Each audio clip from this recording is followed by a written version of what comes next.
Eh bien bonjour à tous mes amis, bienvenue à cette nouvelle vidéo. Tu vois là je suis posé dans le van, dans le fourgon, le camion, tu dis comme tu veux. Ah, c'est que c'est le week-end. Alors là si tu veux, je retourne cette séquence, tu vois, je te cache rien, je l'avais tourné hier. Simplement, il y a un élément auquel j'avais pas pensé, c'est le vent. Ouais. Donc je vais te montrer un peu ce qu'on a à faire. Si tu veux, d'habitude, avec cette caméra ou les autres, j'ai l'habitude de tourner dans mon atelier où là, l'environnement, tout est contrôlé, tu vois. L'éclairage, le vent, tout ça. D'habitude, j'ai un micro-cravate, tu vois. Même avec un Dead Cat, tu vois, c'est le truc en plumeau, là. Qui n'a aucun intérêt dans un atelier. Mais comme ça m'évite les pop. Tu sais, les pop-pop dans le micro, les machins. Donc, quand je tourne à l'extérieur, tu vois, c'est un environnement que je contrôle pas trop au niveau de la captation d'image et le son.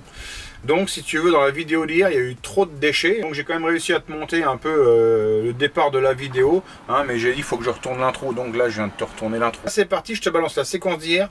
Une journée pour monter 2 charnières. Alors si tu veux, là, on a un premier souci dans notre aménagement. C'est que là, on a notre plan de travail. La caméra est posée dessus d'ailleurs. Donc c'est qu'on a ça. J'ai voulu faire ça, je sais pas pourquoi. Tout le monde fait ça, donc j'ai dit, il faut faire ça. Bon. Toujours est-il que quand tu veux te servir de ça, de l'évier, et ben il y a ça. Donc je me suis dit ça pourrait faire un plateau pour aller dehors, mais ça fait rien un plateau du tout parce que ça glisse. Donc si tu mets quelque chose dessus, bah ça tombe. Et ce truc là, donc du coup, bah on est un peu ennuyé pour en faire quelque chose quand on l'enlève. Donc madame m'a dit, essaye de le mettre au bout comme ça. Alors, j'ai acheté des charnières, mais les charnières, je sais pas qui les a inventées. Contre le mur, ça replié, si tu remontes, ça machin, si tu redéplies, tu comprends. Normalement, c'est que ça. Simplement, il y a ça là. Ça, sur le site du Bezos, on te le monte jamais contre le mur. C'est normal, parce que ça ne se monte pas. Ouais. Je vais te montrer. On est d'accord, ça doit aller comme ça. Tu le replies.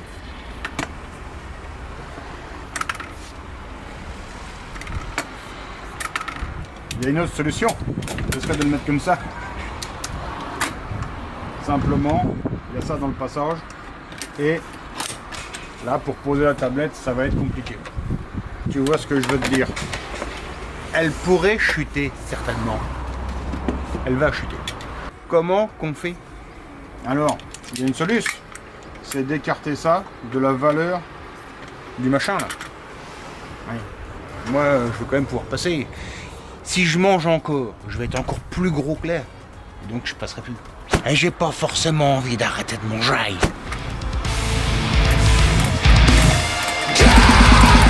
Bon là ici pas de souci parce qu'on est dans le dur. Et là ici, c'est pas pareil. Ici là, c'est tout du petit. Donc là-bas, dedans je vais aller remettre un bout de... un petit latte en bois quoi. Il faut ça. Combien que tu m'as dit qu'il fallait là? 7 mètres.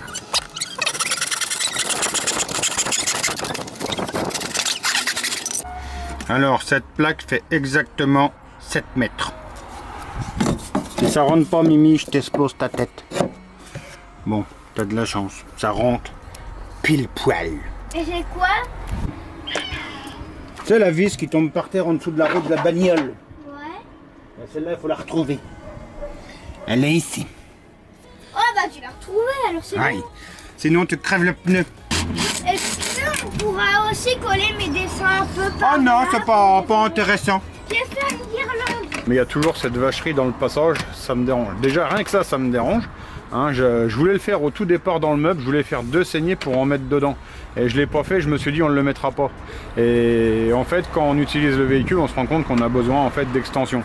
Enfin, c'est surtout pour pouvoir ranger cette fameuse planche. Bon, en tout état de cause, tout de suite on va s'occuper de fixer ça. Donc ça il faut que je puisse le mettre et l'enlever de manière très rapide. Alors ce que je vais faire, j'aurais pu faire des tétons qui viennent s'emboîter à l'intérieur. Je vais pas faire ça. Tout simplement je vais mettre des aimants.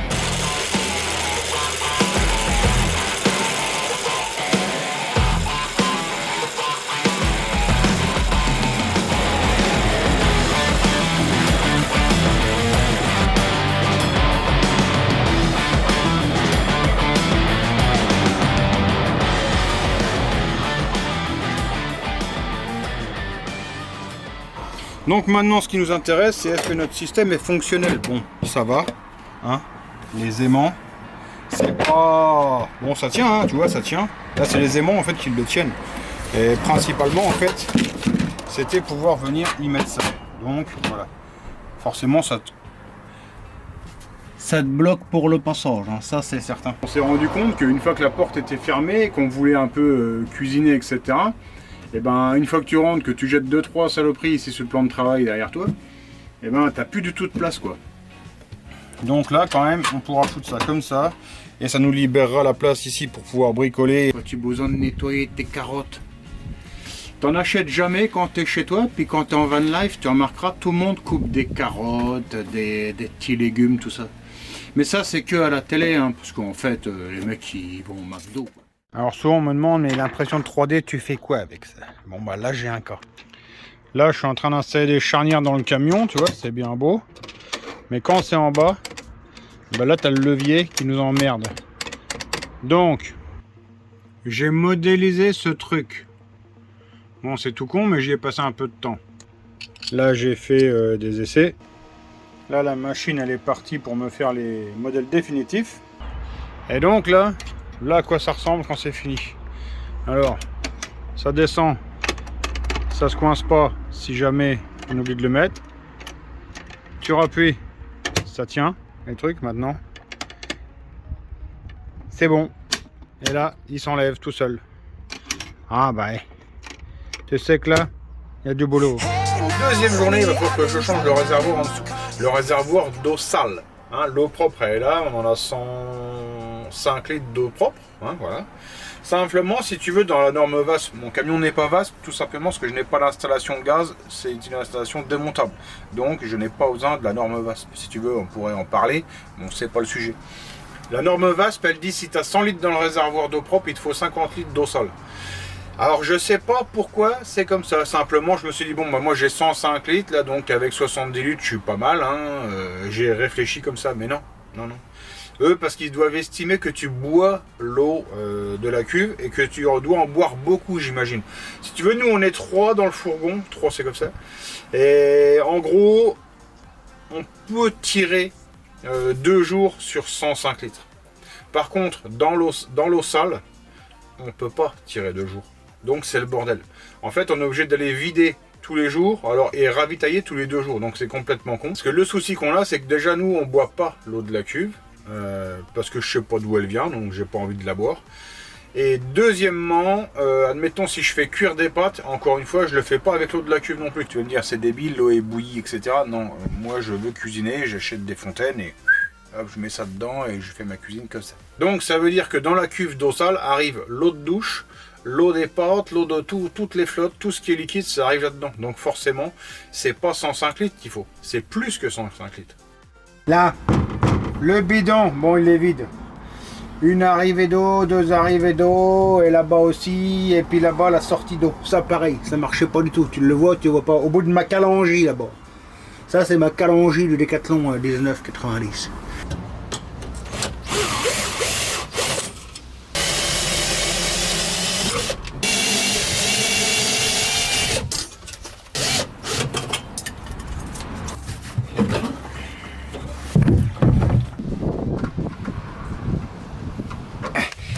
Ici, vieux serpent. Donc ça c'est ma première installation, mon premier réservoir que je vais même pas pouvoir récupérer tout simplement parce qu'il a été percé de partout et que le souci que je vais avoir c'est que là-dessus tu peux rien recoller. Alors là si tu veux entre là, hein, ça c'est le support en fait de l'attelage et là ça rentre pas, tu vois il manque rien. Alors soit je tronçonne là. On sonne quelques centimètres parce que les 2 réservoirs en fait du rond là-bas que tu vois jusque là ils rentrent jusqu'ici, tu vois, ils vont faire cette distance là 52 cm. Donc soit je coupe ici, soit j'essaye de dévisser ici les 3 vis de ce côté, les 3 vis de l'autre côté, prendre un cri entre les deux et essayer de l'écarter. Je vais essayer de faire ça dans un premier temps.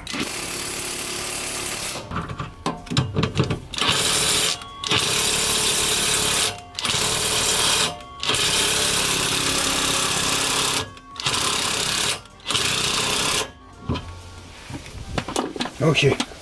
On est sur une cascade réalisée par un professionnel. Ne fais pas ça chez toi dans ta chambre. N'écarte pas d'attelage dans ta chambre. Là, j'ai mis ça vers l'arrière parce que je vais me mettre derrière quand même. Ah, puis si ça part, comme ça part dans la caisse de ma gonzesse. Hey, j'ai pas foutu mon espace derrière et je suis pas fou.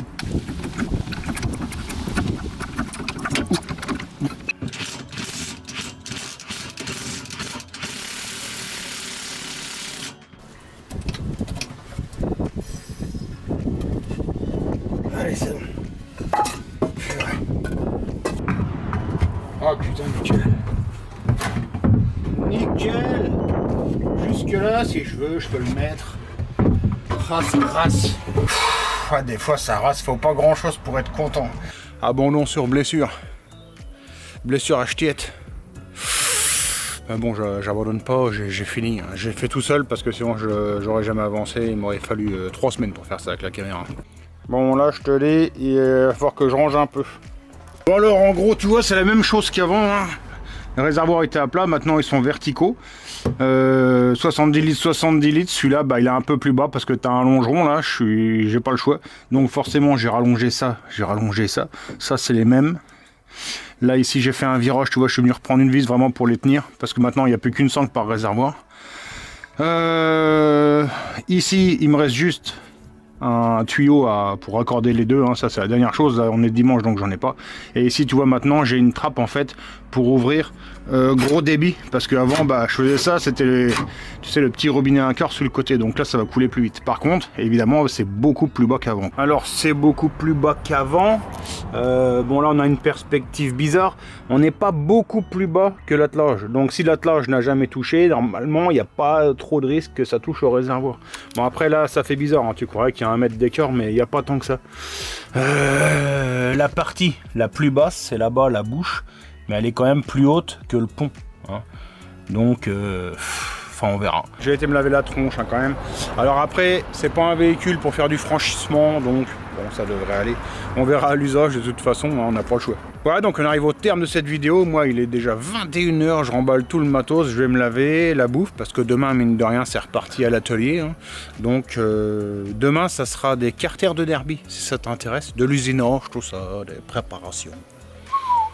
Ah bah c'est que ça, on est des grands enfants, hein. Donc si ça te plaît, c'est sur la chaîne Tournois Racing. Voilà les amis, j'espère que cette petite vidéo vous aura plu, hein. N'hésitez pas à commenter. Si c'est pas déjà fait, je vous invite à vous abonner à la chaîne, hein. Ça fait toujours plaisir, hein, d'avoir de plus en plus d'abonnés. Je vous remercie tous de m'avoir suivi, je vous souhaite de passer une bonne fin de journée ou une bonne soirée. On se retrouve bientôt pour une prochaine vidéo. Ciao, bye.